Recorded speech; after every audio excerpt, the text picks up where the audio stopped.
I gotta tell you, it was perfect. Perfect. Everything, down to the last minute details.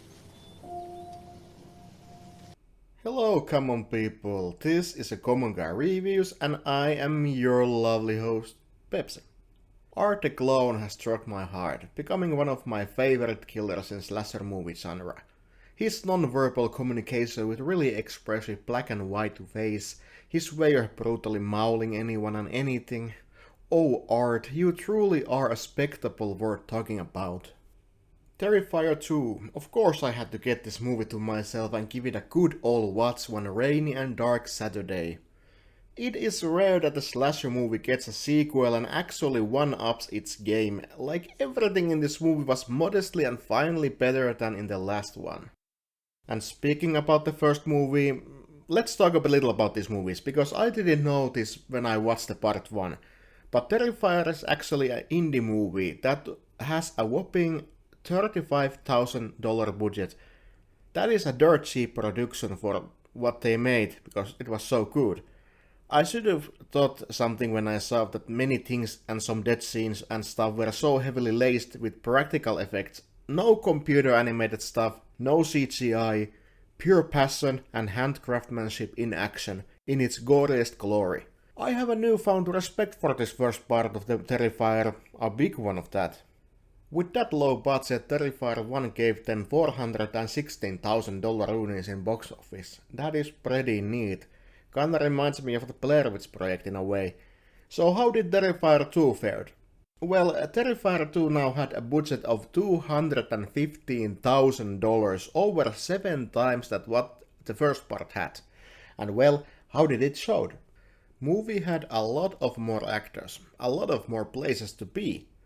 Scenery in Terrifier 2 was a neighborhood in Miles County, where solid 1 year after Art's killing spree, there's our main girl, Sienna Shaw, and she's preparing for the Halloween.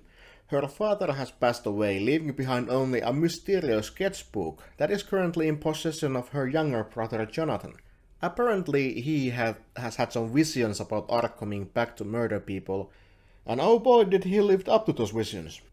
Neatly many things I said surprisingly were accurate. For example, when I said that Terrifier 1 was a classic in Bird, it totally was. People watching this movie now came to look the new one, and so Terrifier 2 made $15.4 million in box office, only with $250,000 budget. Damn, 61 times profit comparing to the budget. Like me, people fell in love with this movie and I don't blame anyone, it is just that great. Now they really had put on some extra gears and gore was plentiful and amazing. First time in a long time I actually was cringing to the brutality of the show. It didn't pull any punches, it was so overly gorgeous, every actor turning into a bloody mess in Art's hands. Practical effects were king once again. They used many puppets to give Art something to rip apart, and oh boy did he rip apart many people and many things. Now this movie tried to do some kind of storytelling alongside of the violence and murders, but I think that they were kinda too subtle with it, so it all just buried under all the action that was going on. In the start of the movie there was this little girl that only Art saw, that she was a mime clone herself, and like Art was totally silent, just grinning and gesturing. I still don't know what she was supposed to be. Either than Jonathan just saying something about the girl that died in the amusement park or something. That was about it. But all that wasn't really my biggest concern. If they want to open up Art's lore more, I bet they are going to have a lot of more opportunities to do so, because I do not think that this was the last of Terrifier movies. Yep. Slasher Masterclass, that is really striking your nostalgia nerve with its 18/19 intro and outro and taking a firm stand that this genre, unlike people in it, is far from dead and buried. If you aren't getting your hands to these movies right now while shaking vigorously, you should be. This was my short review about Terrifier 2, truly astounding slasher film preparing us for the upcoming Halloween.